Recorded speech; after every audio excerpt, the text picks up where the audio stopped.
안녕하세요 여러분, 화요일 마켓 브리핑입니다. 일요일 금융시장 브리핑에서 토마스 류 선생님께서 증시 조정이 의외로 짧게 끝날 수 있다 이렇게 말씀을 드렸고요. 저도 그래서 제목을 증시 조정 예상보다 짧을 수 있다 이렇게 말씀드렸잖아요. 역시 토마스 류 무릎팍 도사 선생님 대단한 인사이트 보여주셨습니다. 오늘 제목, 증시 대세 상승은 2020년까지 간다. 이게 제목입니다. 그런데 제가 한 말이 아니라 골드만삭스가 오늘 새벽 또 다른 리포트에서 이 얘기를 했습니다. 뒤쪽에서 이게 무슨 얘기인지 살펴보겠습니다. 먼저 미국의 주유지수, 많이 올랐습니다. 다우지수 190포인트, 나스닥은 특히 1.32%, 무려 112%, 2포인트 올랐습니다. 기술주가 오늘 증시 상승을 주도한 것이죠. S&P 500도 23.35포인트 올라서요. 3133, 역시 최고치를 넘어섰습니다. 골드, 온스당 9.2달러 하락해서요. 1454달러 기록하고 있습니다. 좀 더 하락할 가능성이 있어 보이고요. 특이한 점은 맨 밑에 US 10-year, 그러니까 미국 10년 만기 채권 금리가 주가 상승에도 불구하고 0.014포인트 하락했다는 거. 그래서 1.76%를 기록했습니다.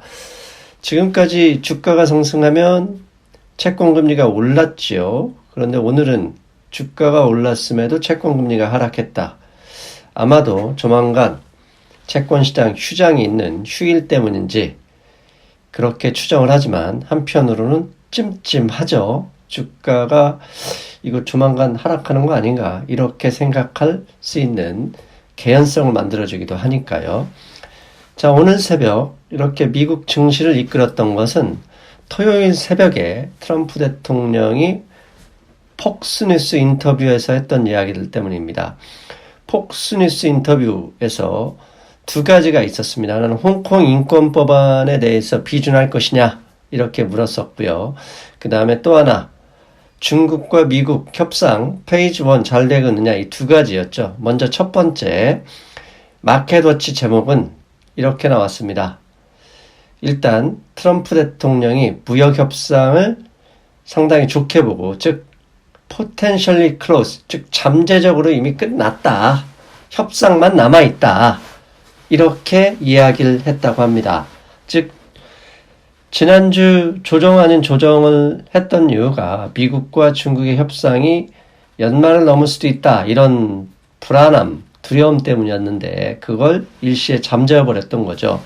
그리고 이미 토요일 아침 일찍 제가 트럼프 대통령의 팍스뉴스 인터뷰 홍콩 인권법원에 대한 의견 올려놨던 거 보셨죠? 상승미수는 여러분들을 위해서 최선을 다하고 있습니다.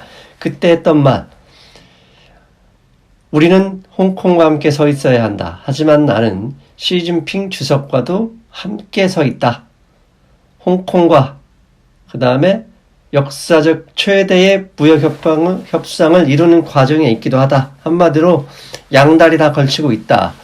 지난번 인권법안 통과되면서 주가가 많이 빠졌을 때 제 방송 보셨던 분 기억하십니다. 인권법안이 미국과 중국의 협상의 타결 가능성을 높여줄 수도 있다. 왜? 중국은 홍콩의 자체가 두려운 게 아니라 저런 흐름이 중국 본토에 끼칠 영향을 항상 무서워하는데, 만약에 미국 정부가 이런 인권법안을 통과돼서 본토까지 영향을 미치는 걸 상당히 우려한다. 당연히 미국과 중국의 협상에서 그 양보를 얻어낼 재료가 될 수도 있다. 이렇게 해석했었죠. 일단 그런 쪽으로 흘러가고 있습니다. 여기에 일요일에 중국 정부가 한 가지 발표한 게 있었는데요. 블룸버그 기사를 보면 중앙정부 차원에서 지적재산권 도둑질에 대해서 단속을 강화하겠다라고 공식적으로 발표를 했습니다. 갑자기 중국 정부가 인권법원, 홍콩 인권법원을 따라서 나온 것일 수도 있지만요. 무역협상 타결에 대한 의지로 신문은 해석할 수 있다. 이렇게 이야기를 했습니다. 즉 홍콩 인권법원의 비준을 막고 싶어하는 중국으로서는 미국이 원하는 걸 어느 정도 들어줘야 하고, 그렇다면 페이지 1을 넘어 페이지 2까지 잘 돼갈 수도 있겠구나 하는 시장의 기대감이 있는 것이죠.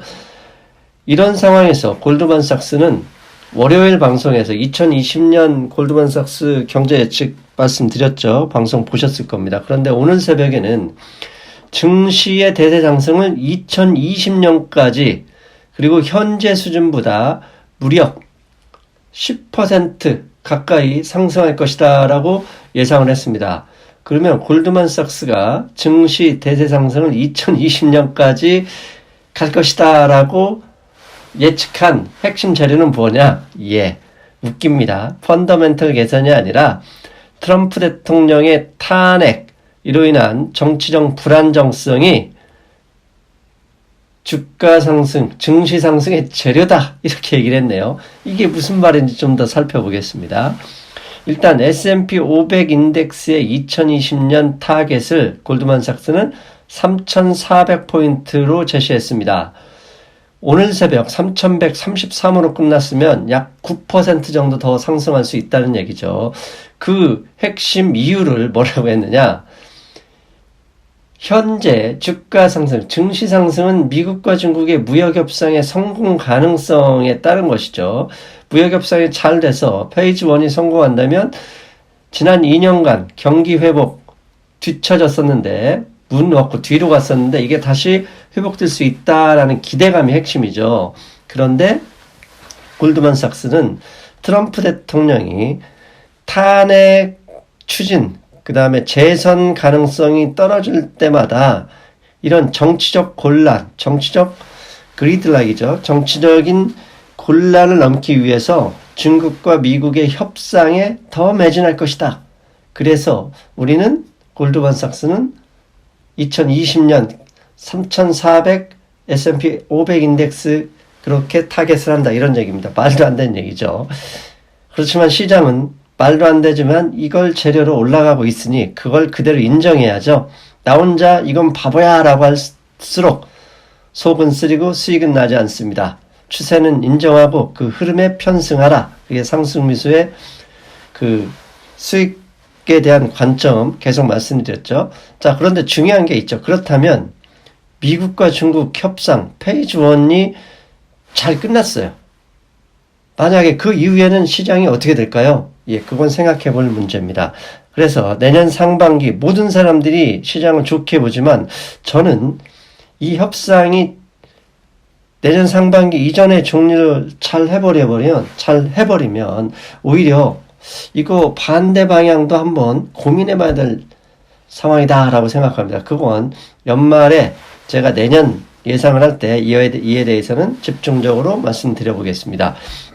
발음이 맞고 꼬이네요. 새벽 일찍 일어나서 그런 것 같습니다. 그리고 골드만삭스가 이번 리포트에서 한마디 더 황당한 얘기를 했습니다.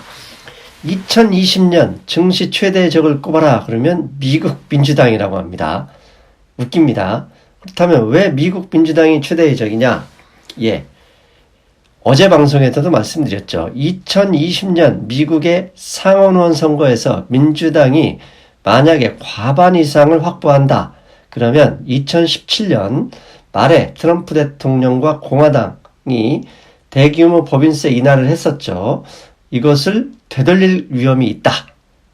만약에 법인세를 인상하면 어제 방송에서 1% 인상할 때마다 S&P 500 인덱스 1% 하락할 것이다.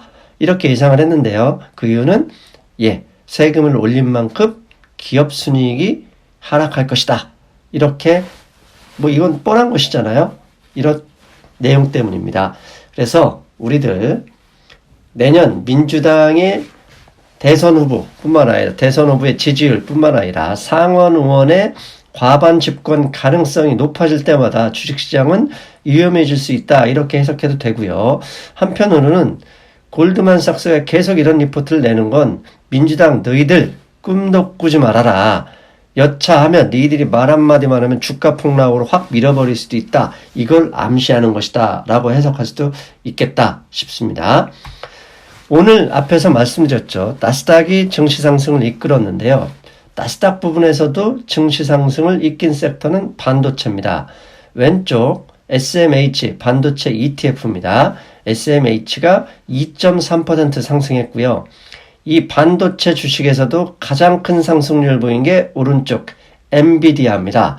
엔비디아는 그동안 210달러 고지에서 한 달 가까이 머무르다가 그냥 튀어 올랐습니다. 무려 4.9% 올라서 221달러를 기록했습니다.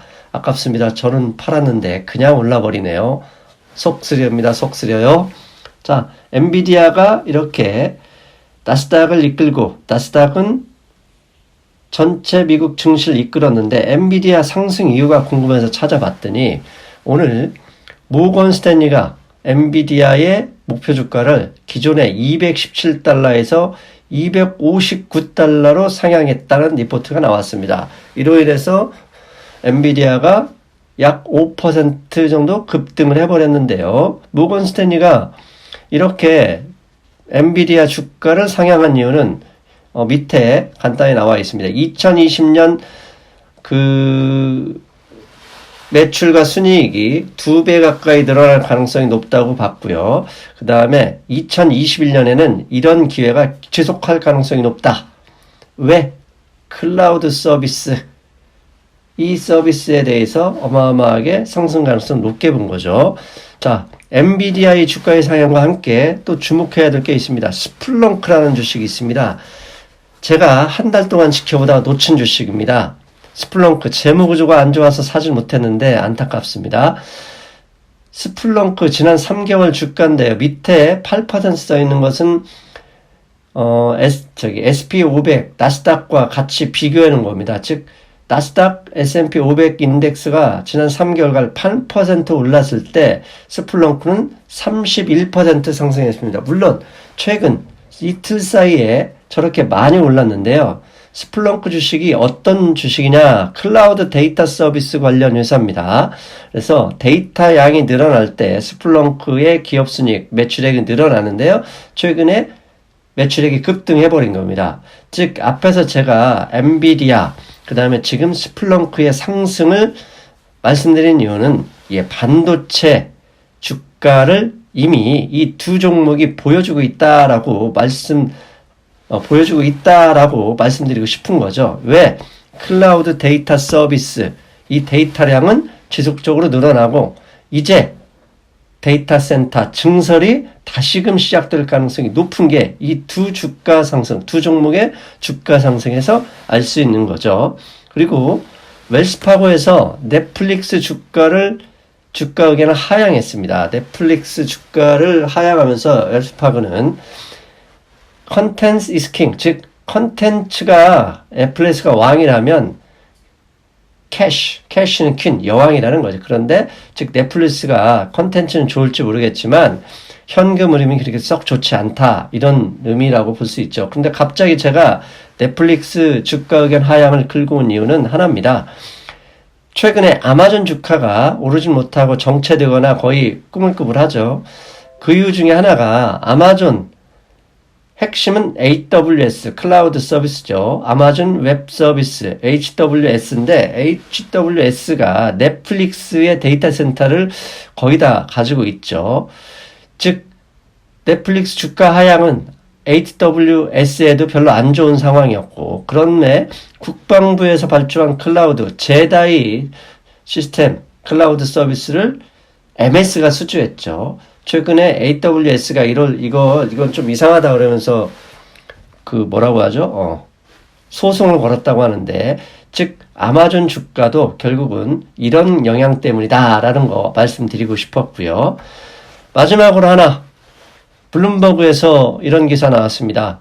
중국의 은행의 13%가 하일리 리스크다, 무척 위험하다 라고 블룸버그가 얘기한 게 아니라 중국 인민은행, 중국의 중앙은행이죠. 인민은행 리포트를 참조해서 이런 기사를 냈습니다. 중국에는 총 4,379개의 은행이 있는데 이 중 13%가 그러면 500개가 넘는 은행이죠. 재무구조, 재무 상황이 위험하다라고 인민은행이 보고 있다라는 리포트가 나왔답니다. 자, 이 얘기가 나오면 이게 아마 분명히 오늘 신문에는 나올 거예요. 한국 신문에는 중국의 은행 13% 뭐 파산음 이런 식으로 나오겠죠. 그런데 이런 이야기는 하지 않죠. 진짜 위험한 건 뭐냐? 정부와 중앙은행이 이렇게 위험한 걸 위험하지 않다고 할 때가 위험한 거죠. 그런데 이렇게 위험하다라고 얘기하는 것은 이미 잘 보고 있으니 여차하면 대책이 있으니 너무 겁먹지 말라. 이렇게 해석하는 게 맞다라는 의견을 말씀드리고 싶었습니다. 오늘 좀 길었습니다. 15분이나 됐네요. 한 가지 더 있는데 여기까지만 하겠습니다. 저는 내일 새벽에 뵙겠습니다. 여러분 안녕.